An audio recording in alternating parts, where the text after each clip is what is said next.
Hi, it's Wednesday. It's St. Patrick's Day. It's 3 o'clock. Welcome to Together Unlocked, brought to you as always by Together 2012. We're led by disabled artists and based in the main Paralympic host borough of Newham. We're creating a Paralympic cultural legacy in East London and around the world. I'm Jude Gosling, also known as the artist June90. I'm artistic director of Together 2012. I've been locked down in my East London studio for just over a year now, along with our chair, the artist Julie Newman. So, as always, when a special event comes along, we're really happy to celebrate. We're going to give you some audio description in a minute and also let Julie introduce herself. But first, we will go over to the other end of our long virtual green wheeled sofa today for some introduction and audio description from the West Midlands. So, hi everyone, I'm Josh Surgener and I'm a PhD student and host of Together Unlocked. I have very much, I've gone out of speak, rather long blonde hair that's very much in need of a trim at some point, but let's be honest, it's going to be about August when I actually go and get one. So it's going to be quite long. I might just start braiding it into my beard and call it and do it that way. Uh, I also have a bit of a ginger beard going. Today I'm wearing black glasses because I've been working really hard. And then in the theme, I'm also wearing green. I've got a long sleeve green jacket that has kind of buttons and bits on it. And it's one of the only two green things I own, the other being an Alf like Christmas jumper. So I thought I'd go for this one as it was slightly more uh, relevant for the time of year. Yeah, I don't think we could really mix up the elves with the leprechauns. Well, on that note, so good afternoon. Welcome to Wednesday. I am Robin Surgener, Business Director at Together 2012, up here in Sutton Coldfield. In our studio, we are still mostly by our heads masking the lovely International Women's Day rosettes that Tracy Surgener made and showed how to do for craft last week in front of our warming silk, no, not silk at all, red curtains. That was what they are today. um, I am sporting somewhat dishevelled grey, silvery white hair today. Had a bit of a rushed day today. I am sporting also no rimmed black armed glasses in front of my blue eyes. And to complete the dishevelled look with my crooked glasses and scruffy hair, I also haven't shaved. Um, that wasn't part of the dress up for today. I've put on my absolute favorite green t-shirt to be part of today's St. Patrick's Day celebrations. Brilliant. Thank you, Robin. So, yes, Bear in mind, continuing that coloured theme, I've got it's not quite shamrock green, but it might be closer to shamrock green than the rest of them. That's what I like to think. A long sleeved t shirt and also woolly knitted turban. Well, it's yet another kind of sail hat from ASOS, and it's kind of knitted and it's twisted and it's a sort of cross between a beanie and a turban. What else can I say?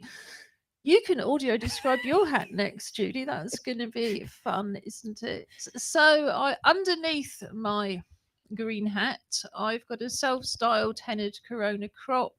I've got black plastic glasses and green eyes, it has to be said. So I'm the only person who's got my eyes to match the theme today.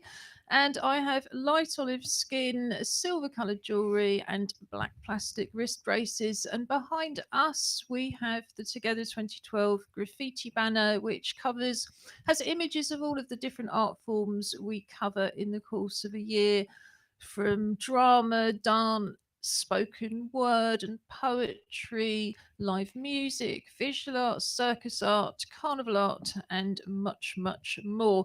Today being Wednesday, it's Poetry Day, so very soon we will move on and have some poems from this morning's pop up poetry club Coming up after that, as always, we're going for a virtual walk with assistance dog Merlot, and apparently all of the bulbs are coming out in the woods, so that will be nice.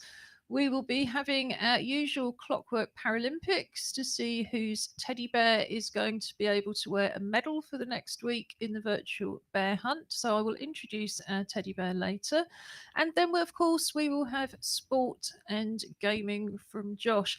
I liked the way that our Paralympians sport clothes. And I was thinking, could we art clothes? But no, we just wear them over in East London. So, Julie, what are you wearing and what do you look like? That wasn't meant to have a double meaning. What do I look like? Today I am green, very green. I do not have green eyes. I have hazel eyes, but I'm wearing a light green knitted bobble hat without the bobble. I have hair which is growing and sticking out from underneath, so it's sort of gold and silver, as I like to think of it. I've got my favourite green shirt on over a green t-shirt, and I'm sporting a green stone, which is a cabochon, I think, which is a type of polishing for stones, which I nicked off Jew. Indeed, I nicked her hat as well. And Julie actually has green eyes. Green glasses. She always calls them green dark eyes. coloured glasses, They are but in dark fact the coloured. frames are a very nice, well, a mixture of dark green and light green. I don't know whether they actually have the right prescription, as you don't know what colour they are, but that's for another day. It's not Indeed. exactly safe to go to the opticians for us at the moment. Anyway, I hope it is safer where you're watching, but not if you're in Newham like us. So, St. Patrick's Day, we were totting up beforehand, weren't we, in terms of who is the most Irish? And I think it turned out to be Josh. Is that right? You're half Irish in terms of heritage. I know my mum's family are Irish. Do you know what percentage split it is? Oh golly, I mean, he's probably quarter Irish, to be fair. Yeah. Oh, you're a quarter Irish and I'm only an eighth Irish. And I don't think Robin is that Irish at all. But of course, quite seriously, the vast majority of Brits have got Irish relatives. You don't have to go back much further than, in my case, my great grandfather, to realise how much the Irish have always contributed to the UK. I'm based in Kildare Road, which was originally called Kelly Road. I'm not quite sure why they changed it. But of course, Kildare is the birthplace of St. Bridget, isn't it? Because you were saying in terms of the other Irish saints, who are they? St. Columba, who came across to Scotland to see Robin's family, and St. Bridget. And who was St. Patrick, Julie? Because I know you've been reading up. Well, I thought you had the background on that, to be honest. Well, I have as well, but no, I just thought if you were the most Irish, you got the opportunity to say who St. Patrick was. He was a very good man. Okay, so St. Patrick lived which century, Julie? Is it the 800s or the 900s or the 700s? The 700s. Oh, a third time lucky. St. Patrick was what they call Romano-British, and he was kidnapped by the Irish and put to work as a slave, but he escaped, came back to the UK to train as a priest, and then went back to Ireland and converted large areas of Ireland to Christianity. And you were saying that he was credited with getting snakes out of Ireland. There's no snakes in Ireland, but you said really that wasn't true. No, there hadn't been any snakes in Ireland since the Ice Age, so it's a useful and interesting myth. But you were saying there was a real history to it in terms of pagans. Yeah, with the Christianizing, I don't know if that's the right word, but the basically making everybody Christian, spreading the Christian word in Ireland. What he did was he diminished the Celtic and Druid influences, and given that they were quite often associated with snakes, rightly or wrongly, in terms of their imagery, it was then said in one of those sort of sideways, round ways of doing things in the Middle Ages that he'd rid Ireland of the snakes, i.e. the Celts and the Druids, which was very sad. And St. Patrick, well, yes, but not dwelling too much on that as we're celebrating St. Patrick's Day. I was reading that St. Patrick's Day has been a big festival in the Irish Christian and indeed beyond calendar right since it would have been the 8th century. At one point, it was a 3-day festival. They celebrated Sheila the following day. And Sheila's variously credited as perhaps being his wife, perhaps having been a saint. Obviously, as a woman, nobody knows half as much about Sheila. But we were also saying earlier, weren't we, Robin, that it's a bit like a carnival because it takes place in the middle of Lent. And usually you've given up meat for Lent and you've given up alcohol for Lent, but not on St. Patrick's Day, when everybody takes the opportunity to break Lent quite spectacularly. So, in a way, it kind of links into our carnival arts as well. So, what online stuff have we found that we can do today to celebrate St. Patrick's Day? Well, I had a lot of fun searching YouTube for interesting videos and films on how to do things.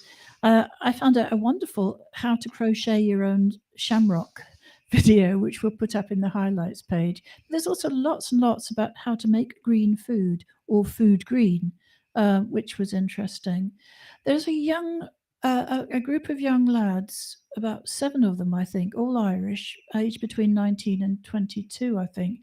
And they are a TikTok phenomenon at the moment. They're doing traditional Irish dance, but they're doing it to modern music. So they're doing their own interpretation. And they were on various Good Morning type shows in this country and in the States. And I thought, wow, that's so cool. I really like that. Yes, I mean, I saw the Mayor of London has got a live stream running on YouTube, I think from 4 o'clock onwards. It's about 3, they weren't very clear whether it was 3 or 4 hours of entertainment. And that's going to be showcasing different Irish cultural activities. Sorry, I'm really sorry about this, Robin, but my eyes, because I have a brain condition, are completely being distracted by your eyes wandering off. Would you mind looking as if you were watching me just for a moment? And I promise I'll stop soon. So what was I saying? Oh yes, the Mayor of The London. mayor. So the Mayor of London would usually have a St. Patrick's Day festival, which would take place at the nearest weekend. Today, they are launching a live stream with all of these specially recorded Irish cultural events in London, and that's going to be available running up till the end of the weekend. So I'm thinking I might put that on in the background when I'm editing the programme afterwards. As Julie said, we have a highlights and links page. If you go to our website, www.together2012.org.uk, it's under and linked to the main Together Unlocked TV page. It'll be up about 5 o'clock with copies of all of the links that we mentioned today, the poems, the videos, and so on and so forth. So that's highlights and links, and we'll put that up. And anything else in terms of, has Eventbrite got a list of St. Patrick's Day events? Do you know? To be honest, I got so caught up with YouTube and the excitement of things to do with food colouring that I completely forgot to look at Eventbrite. I suspect Josh might know. Sorry, it does. I've just looked. So yeah, it has kind of today, this weekend, but it has a specific tab that says St. Patrick's Day. So if you go on there, there's all sorts of things. There's kind of popular ones, more events, and then if you click show more, there'll be even more. So yeah, there is a page dedicated to them. Yeah, and apologies for looking distracted. We were just trying to check out actually because normally in non-COVID times, Birmingham has is very well known for its St. Patrick's Day celebrations, and the idea that it being 3 days is interesting because it really depends on what day of the week St. Patrick's Day falls. So, for example, this year it's on a Wednesday, but the St. Patrick's Day parade in Birmingham is always on the Sunday closest to it. So St. Patrick's Day, for instance, if it were this year in normal times, would be from Wednesday till at least Sunday. And it, and it is. I mean, in terms of the carnival side of it, I mean, they do. Or certainly historically, have huge floats, real massive, or flatbed trucks and loads of dancers and stuff, and they have a big route round this, that kind of traverses through the centre of Birmingham, um, and would normally end in a place called Digbeth, which is where the Irish Centre is. So there is lots. I mean, did you find anything specific, Josh? Um, I tried to have a quick Google, but I wasn't able to see anything. There's Well, a St. Patrick's Day kind of Birmingham Facebook page. If anyone is in Birmingham, if you just put St. Patrick's Day in, let's it put will that come link up. up under highlights and links to anything like that that we can find afterwards, because it's nearly time to move on. But I was interested that the parades didn't come from Ireland. The parades came as the Irish people spread out over the world, kind of forced out by poverty and famine. And started in America in terms of Irish immigrants wanting to honour their heritage. So it's a great day. As I said, St. Patrick himself was British. It's all about coming together. So it's a great opportunity to engage with some Irish culture. And I really like the idea that this year there's more to do directly, that it isn't just about watching people dance or watching the parades and getting a little bit merry. It's about actually finding out about culture and history. So, just one final mention, they're not open at the moment, but I suspect they're going to be back very, very soon now. The University of the Atypical are based in Belfast, used to be known as Arts Disability Ireland. They cover the whole of Ireland. They support a wonderful range of Irish disabled artists. I was lucky enough to exhibit with them actually more than 10 years ago now, but they're still at the same base, which was absolutely lovely. They've got a fantastic base because the front is a gallery and the back is the office space. So everybody who comes in is sort of interacting in the gallery. So, yes, a big hello finally to all of the Irish disabled artists. I know we really look forward to catching up soon. But in the meantime, Julie, how was this morning's Pop Up Poetry Club? And for anybody who's not a member or doesn't know about it, how does it work? Together has created a bespoke system, a telephone system, so that we can phone anyone who's interested in being part of the poetry club. And it doesn't cost a thing to the participants. So about 10:15, Noel, who's our engagement support officer, starts phoning round. Not an officer. We don't have officers. No, sorry, He's just a worker. He's our team worker. member. We have a He's our team. team We member. have staff. Absolutely. It's the old local authority mentality sneaking through. You cannot escape it even when you retire. Either that or it's the sirens outside. Or the sirens outside for sure. Anyway, Noel, our lovely friendly man who helps people to engage, contacts people through the telephone system, and then everybody comes together in a conference call at 10:30. We read out a poem, which is usually to the theme of that week, which Alison Marchant, international artist, always advises us on. This week it was A Winter Coat.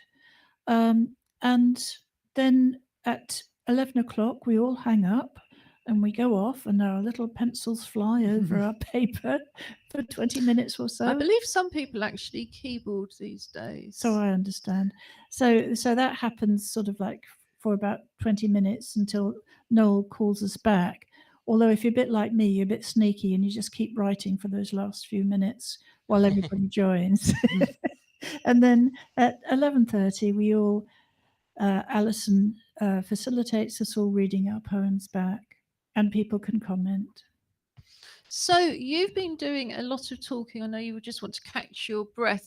Can we start by going over to the West Midlands and asking one of you to read and just introduce one of the poems from this morning? Yeah, absolutely. So I'll go first. We have a poem from one of our regular poetry club members, Dwayne Bryan, and this is called My Winter Coat.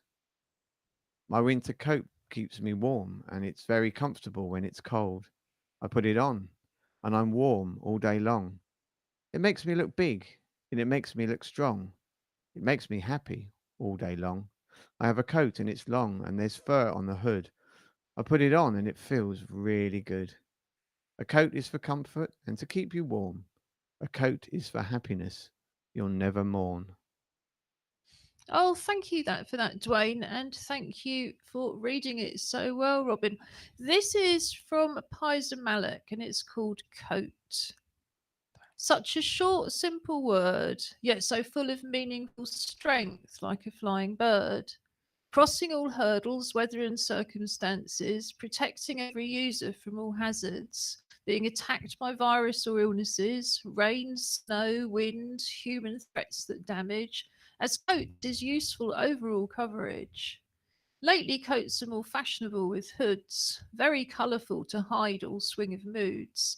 Whether you cry or feeling upset and guilty, all hidden under the hood safely. Although coats are mostly heavy, thick black, but now designed with frills and rickrack, big flappy collar, lace and stripy materials, suit all occasions, venues and funerals, as they are now available in different textures that can be preserved for further use in the future.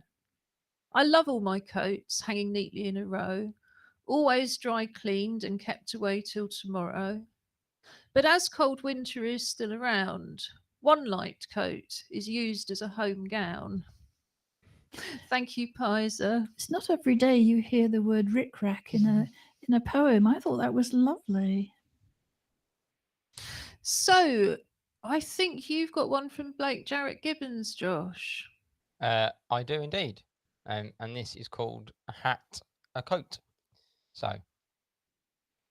a coat, a jacket. You keep me warm in the winter, dry in the rain, and we go many places. In the sunny but still cold times, you can be my warmth, even though a bit more warmth, and you could be off duty, and I could attempt to catch a suntan. In the summer, you become spread to make some shade, or even a picnic blanket. Crumbs will be eaten by the dogs. There are times you get slung over my shoulder, or even just slung into a bag, or left in the boot of the car. Sometimes the pockets are full of things, from keys to my phone to travel card, or I can't find my phone. It's ringing. Which pocket are you in? I can hear you. This jacket, it's got more pockets that I seem to find all the time. Yet how long have I had this jacket? Wait, you sure? I thought it was longer than that. No, I meant at the sleeves. You hadn't shrunk this in the wash. I hope not. This wasn't exactly cheap. It still fits. You are forgiven. Never mind ringing my phone again, please. Still not found it, but I know it's in this jacket. Surely by now I would have found the pockets. I need my jacket now. I need to go out. Out for a walk to ease some stress. Do I need any shopping? Oh bugger, what pocket did I put my wallet in? Put the bag in the pocket and remember it's that one. Yes, I will take the dog out later. Probably need this jacket at that point. Where will you go? I have a lightweight jacket. More of an anorak, too. The convenience of that anorak, lightweight and even easier to just store away or have over the shoulder, maybe even tied around the waist. Sadly, things still get lost in it. Look at this now, the forecast says rain, so I bring out the anorak as I'm only going to the shops and back. No rain, at least the shopping's dry. Time to go out. Don't worry, you don't need your jacket, just bring yourself and the essentials. Come back. Damn it, I'm absolutely soaked. Jacket, I'm glad you're okay, but I missed you back there. Go out another day with my normal jacket, and wow, it's foggy. At least with this shade of blue, you can't miss me. I'm nice and warm inside. My jackets have been various places with me, and have done so much more than just protect me from the rain. They've been a storage unit for my essential items. They've been a cushion to sit on, less chance of getting numb when relaxing in the sun. They've been the head cushion used to keep my head safe after collapsing. They've been the place to put that sandwich and drink when you can't find the bag I brought with me. They've been the protection for me getting soaked by a wet but happy golden Labrador. A place to keep his balls and biscuits. Yes, biscuits. That dog's got the attention. There's been a cat bed too. Sorry, cat. Got to move. I need my jacket. Cat, move. Stop groaning. You've got loads of places to sleep and molt your fur over. I'm off out now. Jacket too. Have I got everything? Where am I going? Find out another time. Thank you very much indeed, Blake, if you're watching. This is Crystal Peasy winter coat. Everybody wears a coat because it's freezing and snowing. Nobody knows what to do because it's cold. If you don't wrap up, maybe you'll get cold. When the cold catches you, it goes to your skin and through your bones and body. You are very cold and you can't warm up, and it takes time to warm up. Thank you, Crystal. Julie, can we hear yours? Yes, indeed. I had a slight dilemma because I couldn't remember what the topic was, and I had it in my mind as my favourite coat, and B, because I haven't put a coat on for over a year. I couldn't even remember what my coat looked like, so I thought, oh, blow it. So I thought, right, I'm going to write about my favourite coat, and so this is what I did. My favourite coat was a very dear coat, from many years ago. It was made by my sister when she was young and not long had finished her school. She found some wool and needles too, then a pattern that suited her needs, and she knitted and knitted all the day long and sometimes into the night. The wool she chose was a tasteful one, a shade of camel, not bright, and she mastered the skill of cable stitch, 2 together, decreasing 3. All summer she knitted, her fingers flew, until at last she was done, and off she went on her first day of work, spruced up and dressed like a queen. She caught the bus with a skip and a jump, delighting in her coat so smart. As she looked out the window, the sun went in, and she noticed the rain on the glass. At the end of the day, the doorbell rang, and my mother cheerfully said, "Welcome home. How was your first day at work?" And a tragic sight beheld. That wonderful coat, that tasteful new coat, no longer held its shape. It sank in a length like a soggy mess and just about touched the ground. My mother, always kind, tried not to laugh. Her heart caught up with the misery found on my poor sister's face, defiant as she dripped and stood, lost for words. The coat disappeared, to be seen never more. In this world or the next, my sister said nothing, and woolen coats were never mentioned again. But that wonderful coat, that marvellous coat, made with such love and skill, is my favourite coat in the whole wide world, and remains in my memory still. Thank you, Julie. As always, we've got no idea how you managed to write those in 20 minutes. So finally, Dawn Barber, care for the coats. We just put on our warm coats and out the door we go. But give it a thought next time you put on your coat. Give it a bit of a hug because it keeps you warm. Stop some of the rain getting through. You can put things in the pockets. It takes all kinds of different weathers. Let's give our coats a bit more love and care because they're for us to keep us warm and cosy. I feel like we've been very mindful around coats as well and thought about all sorts of things we haven't thought about. Well, I've certainly never thought about, but I just love that image of your sister sort of standing there furious and dripping with this incredibly kind of long. Yes. Sadly, I missed the actual event because I was off nursing somewhere. But my mother, for years and years, would talk about it with tears streaming down her face as she laughed, but we could never mention it in front of my sister. Yes, a little thank. Well, I hope she never watches this stream in that case. So finally, if anybody wants to join in from home, what's this week's topic, Julie? This week's topic is summer. Of course it is. It's summer because it's summertime starting this weekend. It's the equinox. So is it spring or summer that's the spring? It's spring. It's spring. It's the equinox. Because spring is starting this weekend. It's the equinox. I think it probably just depends. Is that the spring equinox? It's the spring equinox. It's St. Patrick's Day. Indeed. I know I've been bad at keeping track of the time, but I didn't think I'd missed an entire It's season. Mr. Season, that's it. I know, wouldn't it be? Well, it wouldn't be nice. I think we're all having a very rich life despite lockdown. But there are times when you think, "Can I wake up now, please?" Isn't summer yet? Yes, is it all over? No, it isn't. But and I'm afraid it's not even going to be summer-like weather because it's due to snow by the weekend. But in the meantime, for a really nice taste of spring, we're going to go over to Virtual Nature Watch. We started this right at the beginning of lockdown 1 as a way of being able to see the outside world because my backyard is too small to allow for social distancing. So we used to send Precious, Julie's assistant's dog, out with a body camera. However, since last summer, we have been privileged to look at woodlands and fields every week, courtesy of Merlo, the assistant's dog, because 2 members of our associate drama company, Act Up Newham, are currently shielding in a barn, really in the middle of nowhere, in the middle of Norfolk.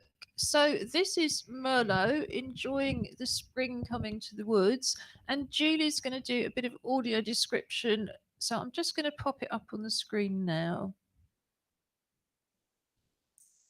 So, oh my goodness, what we have is a sunny day with some blue sky and some clouds. The back of a Labrador's head with his ears up and his blue collar, which is what you can see from the camera. And he's in the middle of a small woods heading towards an open field. And ahead of him are some daffodils in bloom, quite a lot of daffodils in bloom. And he's turned round for his people. The leaves are under pour, so it's nice. Oh my goodness, loads of daffodils. So it's a nice soft carpet for him to run on. With grass starting to come through as well, and the birds are singing away. And beautiful leaves as well, actually, on the ground. I hadn't noticed those before. No, it's from last week. It's come up. We saw the greenery prior to having the daffodils, but Merlo seems quite intrigued by them because he keeps going up to them and having a look. He's just walked behind a bench and he's just looking down so we can see lots of leaves. Oh, and little blue things, little aconite type things, looking very sweet, beautiful blue with green foliage. And he's trotting along at speed. He does seem to like his flowers, which is nice actually. I'm not sure Precious even notices. So he's turned around, he's looked back, make sure his people are coming, and he's looking ahead, and there's lots of greenery up ahead. He's trotting back again towards his people and the daffodils, and more daffodils. He keeps going past lots. My goodness, there's a load of daffodils there. The trees are quite bare still, but there's a massive amount of green on the wood floor, isn't it? Not the wooden floor, the floor of the woods. Yes, it's great to see such a change, isn't it? There's only a few weeks ago, well, less than a month ago, that Merlo was walking through snow still. I will share a little secret just in case anybody is quite seriously wanting to make films with these cheap body cameras, because they're very, very good, as you can see, for also just popping on a dog. There were some dog treats hidden in the daffodils because Hannah and Sarah felt we would all like to see the daffodils and enjoy the flowers coming up. So yeah, there was a little bit of cheating going on, and presumably that's what we should do if we want to get Precious to do anything remotely interesting. She'll be fighting her brother off, I imagine. It'll be a bit of a scrap. Yes, perhaps we might scrap that idea, actually. So that is Virtual Nature Watch. That will be up on the website without the audio description. Well, you can obviously watch the show again with audio description. We'll put the video up on its own so you can enjoy the wonderful bird song. So now we move on, as always, to the Clockwork Paralympics, where we race clockwork toys to see whose teddy is going to get to wear a medal this week. So can we have the Birmingham 2022 competitor, please? Okay, we're sticking with our miniature competitors, and this is Renee, the pink and white raccoon. Oh, I'm still struggling to work out how the raccoons, elephants, and so on are taking part in the international bear hunt, but we won't. Well, Well, I think because the technical name is raccoon bear. Yep. oh, And okay. In Latin, it's raccooni beari. That's As Julie always says, you have a house full of genuine medals and not many actual teddy bears. I have a house full of teddy bears, but one gold plastic medal. What does that say about us? So this teddy is, well, he's a little more sort of beige than honey brown traditional teddy bear with a red jumper that says in yellow Norwich Teddy, and indeed a little red and white spotted necktie. And I'm desperately trying to remember what he's called, and I can't. So I've decided he's called Trevor because I had some emails out of the blue from an old friend I met in Norwich called Trevor. So Julie's going to hold Trevor for us. So the way we do this is we have pre-recorded the race, been recorded in East London, so West Midlands choose their competitor. If you want to join in from home, decide which side of the screen you're going to support before we start. And I'm going to pop it on the screen, and before we start it, Josh is just going to do some audio description. I shall. What side did we pick? Because I've forgotten. left side of the So screen. we've picked- Right side of the screen. Yes, so we've picked right side of the screen, released from the left hand. So we are back in our familiar Colosseum of Clockwork racing. The blue mosaic floor, green banisters, and a kind of green bookshelf with lots of orange themed books in June's collection. And we've gone for the widescreen shot today as well. So our competitors will be starting momentarily, I do believe. So if just to audio describe them, there's a green caterpillar and an orange caterpillar. So yeah, there's green. So the competitors are off. They appear to be neck and neck in terms of distance. They're veering off towards the left-hand side of the screen. I do believe they're turning right in reality. And I do believe that we will be having a green victory, which is once again a victory for Birmingham 2022. I do believe that G might have a slightly wonky floor because they tend to veer off towards that side fairly often. Yes, I mean, I think a wonky floor would be the least of it, really. This house was very badly bombed or very badly damaged in the Second World War. So when I moved in about 36 years ago, they said, well, there's not really a right angle in the place, but don't worry, it's not going to move any further.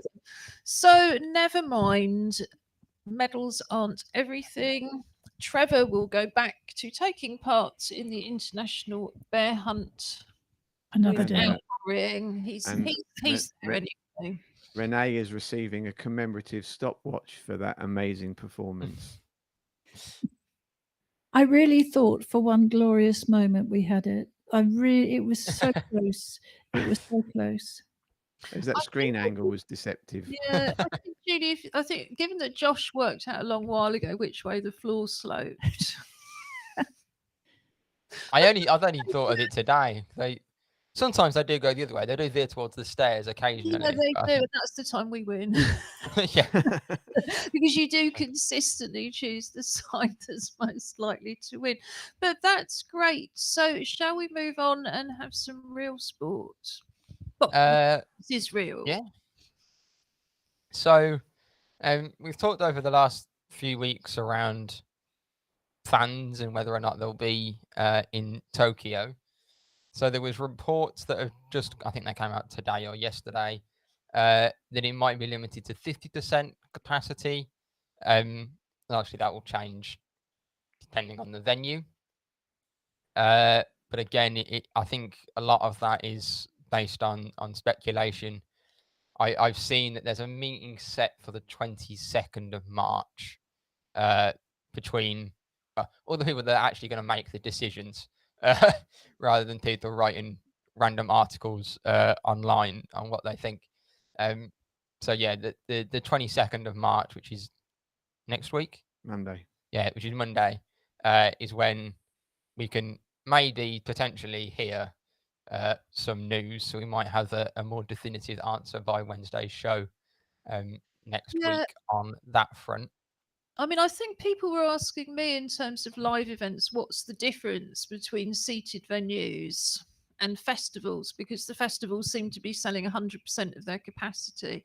And what people were explaining is if you've got like an open air venue, which you don't often get for sport, but like a whole bunch of fields, for example, the numbers you could get into those fields are probably lots more than you're licensed for. And the argument at the moment is you should have 100% of the numbers you're licensed for if you can spread them out over a bigger site than you would usually spread them out over. But is it the FA Cup, they say, is going to be one of the test events, Josh? I don't know. I haven't. I think they Have you announced seen anything test about it? events about 2 days. Yeah, they announced them about 2 days ago and said the FA Cup final was likely to be one of them, but with no further details. Maybe we can look at that again next week. Yeah, I'm gonna say I didn't see it, but I think that's the thing with sometimes you look at through the Olympic stadium. I saw the number 20,000 kind of thrown about, which sounds like a phenomenal amount of people, but in a 50,000 seated stadium, you can actually get quite a lot of distance between 20,000 people. And it's the same, Yeah. with places like Twickenham. Yeah, you can have Absolutely. 50% attendance. That's 40,000 people. And it's like I you mean, said, the biggest access issues at London 2012 were the distances. Yeah. Everything and even to get to the toilets. But they were, well, actually, the accessible toilets weren't very accessible or big, but mostly, you absolutely had huge amounts of space, just as you would at an outdoor festival in fields. Yeah. So then also around the Olympics and Paralympics, the National Lottery for a very long time has funded lots of Olympic and Paralympic sport in the UK. But Camelot, who are the company that run the lottery and the people that do it, have just announced it's a partnership with Team GB and a sponsorship with Paralympics GB, or the other way around. I'm not entirely sure what the difference between them is. He didn't really explain it in the article that I read. They've teamed up with both of them, and I guess it's some sort of weird back end deal that they're marginally different because they've got different names. But basically, to provide money so that the athletes and the team staff and everything have a COVID safe environment. So it would be things around making sure that there's multiple like lateral flow tests a week, kind of in the village, at the games, any training camps, everyone can be tested. It's ensuring that they can pay for them to have their own food and that it can be prepared in a controlled environment they're aware of, that travel to camps and to games and in between venues is all done. So they're basically providing this huge packet of money so that the Olympic and Paralympic teams can basically organize their own stuff or take what's already provided and make it better. So it's nice to see that those sorts of things are being accounted for, and it's not just we'll just trust whatever's there. It's like, no, we'll take it and then we'll put our own extra steps in place. And I think that's what it's going to take. Yeah, there's additional costs I was reading anyway, because, for example, Japan is making vaccines available to all of the athletes, Yes. to those countries should they need them, and also doubling the numbers so that non-athletes can get them, but they still have to pay for them. Yes. So I think there's a huge number of extra costs. So that's very promising. I mean, it seems more promising all round, but of course, Japan is not a nation that's getting vaccinated very quickly. So, yeah, I certainly wouldn't be booking tickets if you're anywhere but Japan.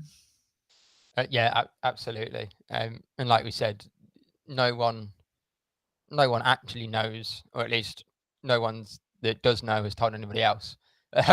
They might have made an internal decision, but it's certainly not a public one yet. And even if you had tickets, whether you'd even be allowed into the venue anyway. And Japan's a long way to fly if you're going to have to turn around and come back again. So Well, to definitely be hold honest, fire on that. yeah, what I learned is even when it's up the road, sitting in the stadium and sitting at home, this what you could see from home on the TV was just 1,000 times better than Yeah, I sitting mean, in the you stadium. might get a better view at home, but as sports No, I'm fans, just saying, there's yeah, nothing like live sport. The arena of it is no, there's um, nothing like it at all. The distances, the lack of, I could talk about the access issues around London 2012 till the cows come home, but don't worry, I won't. But let's just say it wasn't just the live atmosphere that kind of you actually got better on TV. So I'm just saying, if you can't afford to go, you wouldn't even think of going, but you'd love to go. The TV is really, really good. yeah. And then Julie, I know you had the America's Cup. I know you mentioned it on Monday, but that's now finished. You were gonna fill Yeah. us in. Thank you, Josh. It finished this morning at silly o'clock. I haven't been able to find a version on YouTube that I could watch before I went to the poetry club, so I actually haven't seen it. I can. It was New Zealand that held the America's Cup. They won. They were the first team that reached 7 wins. And I watched the race last night, or yesterday morning rather, and I was absolutely gripped with it. This was the penultimate one, where New Zealand went ahead to 6 wins over the Italian team, who had 3.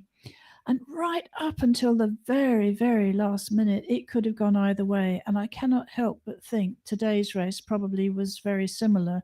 The Italian team's sort of tactics were just amazing. I've only raced dinghies and only sort of like local club racing dinghies. I have loved it. I'm very competitive in a little dinghy. But one of the things that I learned so much was how clever it is to use tactics. There's protocols in sailing and in racing which says that the boat coming in to tack from the starboard has right of way. So the ways that these teams actually managed to manipulate the winds and the tacking so that they always had the right of way. The Italians were fantastic at their starts. They were right up there, and what they did was a little slingshot as they came into the start line, because you mustn't cross the start line or you've got a penalty. So everybody's sort of like, because the wind doesn't stay still, so everybody's sort of like going backwards and forwards, waiting to start. And the Italians just were so clever at going whoosh and through the start line. But I have to say again, if you don't know anything about sailing, it's these particular boats are just so spectacular to watch. And I mean, I remember 20 years ago when you were sort of accusing me of wanting to drown you at the suggestion that you should get into a boat. So again, there's nothing like access to an adapted boat. RYA Sailability. Check it out on the website. We will put the link in because it's certainly one of the most covered secure sports that you can take part in at the moment. And there's adapted boats for everybody. I mean, there's been more than one sailor who, as quadriplegic, has sailed all the way around the UK just using sit puff technology to control the boat. So sailing is a really accessible sport. But shall we move on to some gaming, Josh? Yeah, we can do. So the big thing I want to talk about in gaming today, I think we talked about it a few months ago when it happened. That Microsoft, who is the company that makes Xbox, found some old change lying about in their coat, and they brought Bethesda for $7.5 billion, which is billion with a B, which makes your brain hurt to think about quite how much money that actually is. But as a result of that kind of acquisition, last week, a whole host of, I think it was 20 odd Bethesda games were all released on Xbox Game Pass. Can we explain who are Bethesda or who? Well, Yes. they're a Bethesda. They're a games company. They make and produce games and develop and produce games, and they've got a couple of different series. So yeah, they've put out their kind of this whole host of their most popular games. So it's things like the Doom series, which is you're on Mars having to fight monsters. There's the Fallout games, which are you've survived a nuclear apocalypse in a bunker, and then you have to go and do things. But then there's a whole series called the Elder Scrolls series, and I think there's 5 of them now. So I think the 3 most recent ones are on this service, which for anyone that doesn't know, it's called Xbox Game Pass. So I think it's £6 or £7 a month, and any games on there are absolutely free for no other cost than your kind of £7 a month subscription. So it's an incredibly worthwhile service. But the Elder Scrolls games, and the most recent one is a game called Skyrim, which is Skyrim, or if you ask Robin, Scrim, because he can't. And you kind of create your own character. You can be a human, an elf, a cat, a weird lizard person. And they're great fun, and there's stories, and there's hundreds and hundreds of hours of dialogue, side stories, and things to do. But what you can actually with that, there's things called mods for computer games, which are modifications that people make. And normally they're limited to PC things, but you can actually do it on the Xbox version. I think the PlayStation 4 version of that game. And you can do all sorts of things. But there's one of them that I think was written or co-wrote by Terry Pratchett's daughter, and it's all kind of fully voice acted and everything. And it's something that a fan's made, and it's free that you can download, and it makes it an entirely different game. And it's incredible. And so you can get that and all of the things, for absolutely free with it being added to this system. And it's just an incredible bargain, to be honest, if you happen to have an Xbox. Yeah, and I think you said a while ago that one of the recommendations is look around secondhand. If you're going to buy new but you can't afford the latest, there's always a big discount on the one before. But there's also, I think, an increasing number of people who they don't want an extra console sitting around, are just sticking things on auction sites. So it's always worth checking it out secondhand. Yeah, absolutely. I mean, I think a new one is about £200 or £300, I think. So it's not an insignificant purchase. But yeah, if you can go and find on eBay and places like that, you will be able to most likely pick one up for a significant reduction. But just make sure you are buying the actual. Make sure you read the description that you're buying one, and it's one that works, and things like that. I mean, in particular at the moment, because in fact, I think the Xbox is still largely unavailable. The new one, the Series X and the Series S, I think are both still sold out everywhere. They're really hard to get hold of. The most extraordinary things you can't buy at the moment because of all the sort of Brexit kind of pile up. So, just ridiculous things like the dog's broken the garden table. Don't even ask how. But there literally isn't a wooden garden table with a hole for a parasol available in the whole of the UK, new or second hand. And when I last bought one 5 or 6 years ago, you just kind of went through pages and pages, and you think, oh, Easter's coming up in a couple of weeks, all of the garden furniture is going to have arrived. No, It certainly hasn't, and I reckon the Xboxes are kind of stuck in the same system.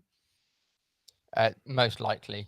Yeah, I know. I think they're struggling with production. I think on both of the new consoles. So in kind of all over the world, I know the States have struggled, and I think I think Britain's doubly affected by Brexit. But actually, I think that kind of COVID and just the supply lines are what's a big thing. You know, typically all those internal tech parts that normally get shipped from all over the world and then put together in a factory can't get anywhere because the things aren't flying or sailing. I mean, do cargo ships sail? Actually, yes, a lot of them do in terms of containers, particularly from China. I think we'll have to start winding that up. But yes, I mean, we've got a PS4 when I realised I wasn't going to be able to open the door to let anybody in to do the necessary repairs last summer. I think that was the only console of Nintendo, Xbox, and PlayStation left in the UK that I could track down. So I think there's been everybody's so much more interested in gaming. But of course, from an arts point of view, as we always say, don't forget about all of the different careers in gaming, designing, acting. It's not just about programming, there's costumes, makeup, background designs, special effects, and so much more, which is one of the reasons that we cover it, of course. So, coming up on Friday, we have our Friday usual features, including dressing up to go out to stay in. I'm not quite sure how we're going to top St. Patrick's Day, but we will be dressing up to go out to stay in for a real or imaginary occasion that we're going to take part in at home. We'd love to see your photos, including if you've been dressing up today for St. Patrick's Day. Please do send it to us. It's info@together2012.org.uk. And I'm just going to put that up on the bottom of the website as well.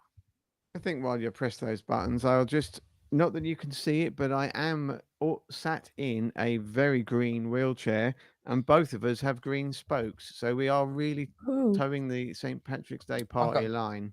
Inside my car, the wheels are green as well. I've got Didn't even green think about fake fur on the seat in the back of my wheelchair, but that's always there, of course, as I guess your things are too. Yeah. So also coming up on Friday, we have Art Club, where we look at the still lifes from our very own art club session on Friday mornings and invite you to join in from home. We've also got something for the weekend where we recommend things you can do mostly for free, online and offline, and all based at home. And of course, we have the very wonderful Tracy Sturgeon joining us to show us how to do some art and craft from recycled materials that you just happen to have lying around at home. Have you got anything else planned for us on Friday, Julie? well, bear in mind it's the equinox at the weekend, as we were saying somewhat belatedly earlier on, and so I think there's also a full moon coming up as well. So yeah, it'll be interesting. Nice weekend. Yes, and won't it be nice next week when the clocks go back Oh yes. for spring Forward. forward? The clocks go forward and we have lovely sunny evenings. So there's a great deal to look forward to, including, of course, lots more St. Patrick's Day virtual events. So, as we said, around 5 o'clock, we'll have our highlights and links page up with the videos and links to everything we've talked about today, with some extra, I think, St. Patrick's Day events once we've had a chance to just look at the Eventbrite list. We'll also put a link in to the University of the Atypical so you can find out more about disability arts in Ireland. And I might just pop in some links to some of my favourite Irish disabled artists. In the meantime, however, we're almost coming to an end, so let's go round for some final words. Have you got final words from the West Midlands, Robin? Just goodbye, I think. Yeah. Have a great couple of days, and we'll see you Friday. Julie? And goodbye from me. Thank you all so much for joining us. We really appreciate it. There will be an edited version of this show just to take out any of the visual glitches and to smooth out the sound and to add the captions to make it as accessible as possible. And that, as always, will be up at about 7 o'clock. So we'll be back on Friday. And in the meantime, it's very much Happy St. Patrick's Day.